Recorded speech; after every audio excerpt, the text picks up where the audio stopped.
Uma boa noite de sono repõe as energias, mas dormir mal pode ser um problema. Especialistas em distúrbios do sono discutem esta semana em 10 capitais brasileiras as dificuldades das pessoas que falam e se agitam durante a noite. A coluna Bem-Estar de hoje levanta o assunto, a começar pelas crianças.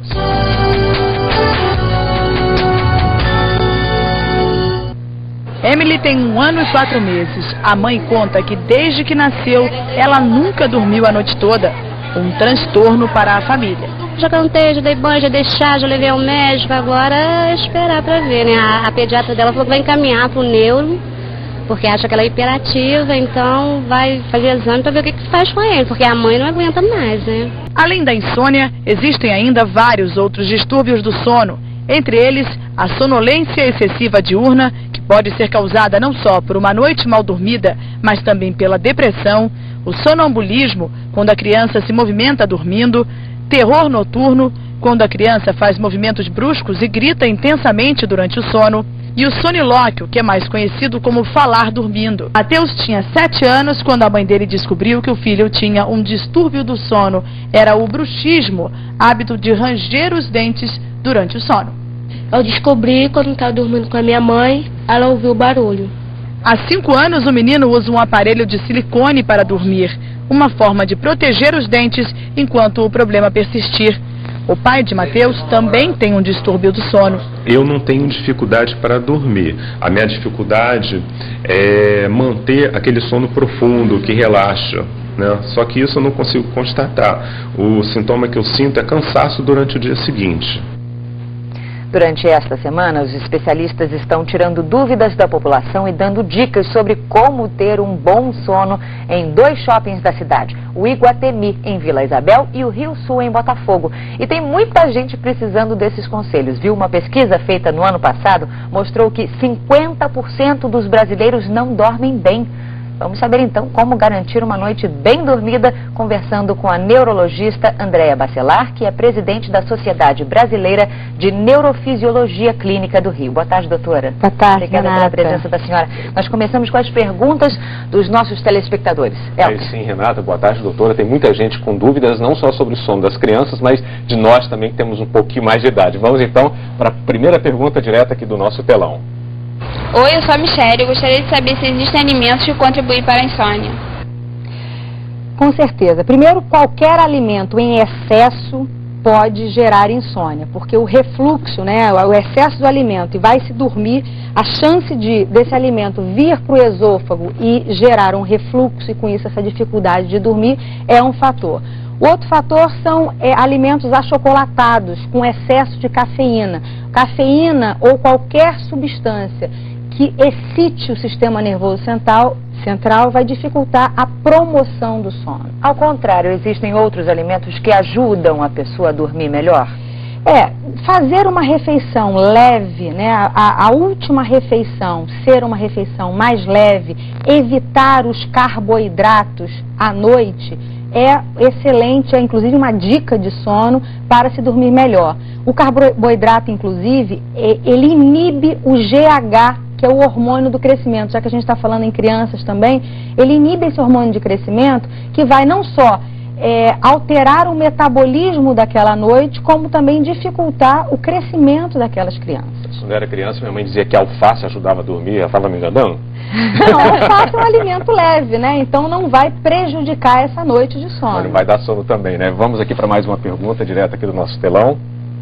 Meu nome é Eduardo, eu queria saber de vocês se ver televisão ajuda ou atrapalha antes de dormir?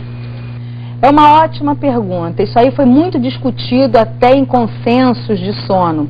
Porque inicialmente se definiu retirar a televisão do quarto, porque funcionaria como um excitante do sistema nervoso central, e aí você se atentaria àquele programa, àquele filme, e isso dificultaria o sono. Por outro lado, há pessoas que a televisão funciona como um sonífero, né? A gente começa a dormir, começa a ver a televisão e bota no timer, e isso facilitaria o sono. Então a gente tem que individualizar. Quer dizer, as pessoas que estão no computador, estão na internet, aquela luminosidade pode dificultar o início do sono, devem tirar a televisão do quarto. E a leitura, doutora? Não, a leitura ajuda. Na realidade, o que a gente tem que fazer? A gente não pode fazer isso na cama. O que acontece é que a gente leva o livro, o notebook, a comida, os filhos, tudo para a cama. Né? Então isso dificulta muito. Né? A cama é para dormir e para atividade sexual. A gente tem que restringir a cama para isso. Ok, vamos então para a nossa terceira pergunta, mais dúvidas sobre como dormir bem. Meu nome é Romildo, eu gostaria de saber se enquanto a gente dorme, falar é normal. Falar o nome técnico são sonilóquios, né? É uma parassonia, um distúrbio de comportamento durante o sono. Isso aí não é considerado anormalidade na medida em que isso não esteja alterando a arquitetura do seu sono. Muitas vezes isso pode acontecer durante uma fase do sono que é chamado sono REM, que é o Rapid Eye Movement, que é o momento que se sonha. Então, se isso está acontecendo nessa fase em que eu estou falando, que eu estou movimentando, quer dizer, eu estou com um distúrbio realmente do sono. E aí a gente tem que avaliar isso. Isso acontece muito mais na terceira idade. Doutora, quem ronca dorme tão bem quanto parece ou não? Roncar também é um distúrbio do sono e aquela pessoa não consegue de fato relaxar por estar roncando? Muito importante, Renata. Roncar não é normal. As pessoas têm que entender que aquele desenho animado, né, que bota aqueles Zzinhos que estão roncando, roncar não é normal.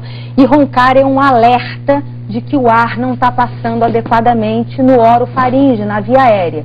E a partir daí, esse alerta tem que ser investigado através da polissonografia, que é a nossa ferramenta para avaliar se existe a chamada apneia do sono, que é a pausa respiratória durante o sono, que é um fator de risco para inúmeros distúrbios, inclusive hipertensão arterial, distúrbios cardiovasculares, chance até de morte súbita. Então a gente tem que investigar e o ronco é esse alerta, assim como obesidade, assim como sedentarismo, assim como acordar cansado, sonolência diurna, quer dizer, isso tudo está nas características dessa pessoa que possa ter apneia do sono. Sem falar que pode acabar com muito casamento, doutor.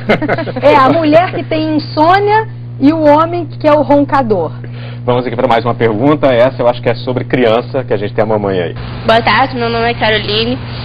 Eu queria saber se tem tratamento para criança que tem pesadelo à noite.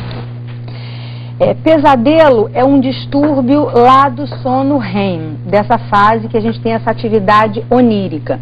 Esse pesadelo, muitas vezes, ele vai desaparecendo, né? A gente só pensa em tratar se ele se torna um problema durante a vida da pessoa, se ele começa a ser frequente, começa a ser diário, repetitivo, acordar de madrugada, tornar o sono fragmentado e é uma atividade adrenérgica, porque você acorda apavorado com aquele sintoma, achando que aquilo possa ser uma realidade e dificultar o regresso ao novo sono, né? E isso atrapalhar a sua rotina. Quando isso acontece, aí a gente tem que tratar com medicação.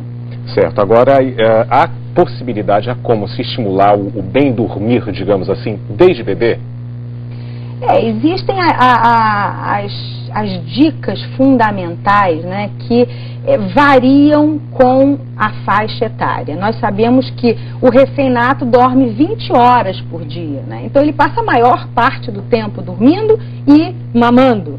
A partir do momento que essa criança vai atingindo maturidade, até 4 anos o sono não é polifásico, ele precisa do soninho durante o dia e a gente tem que associar, não excitar tanto essa criança. O que acontece hoje em dia é que os pais estão muito fora de casa, trabalhando, e a criança acaba tendo muita atividade. Ele vai para a escola, ele vai para a natação, ele vai para o judô, ele vai para o balé, enfim, tendo muita atividade, e isso às vezes prejudica. Ok, doutora, muito obrigado pela sua presença aqui, boa tarde para a senhora. As perguntas são muitas, né? Afinal, quem é que não quer ter boas noites de sono? Por isso, a neurologista Andréa Bacelar vai continuar tirando as suas dúvidas na nossa página na internet assim que o RJ acabar. O endereço, você já sabe, é globo.com/RJ.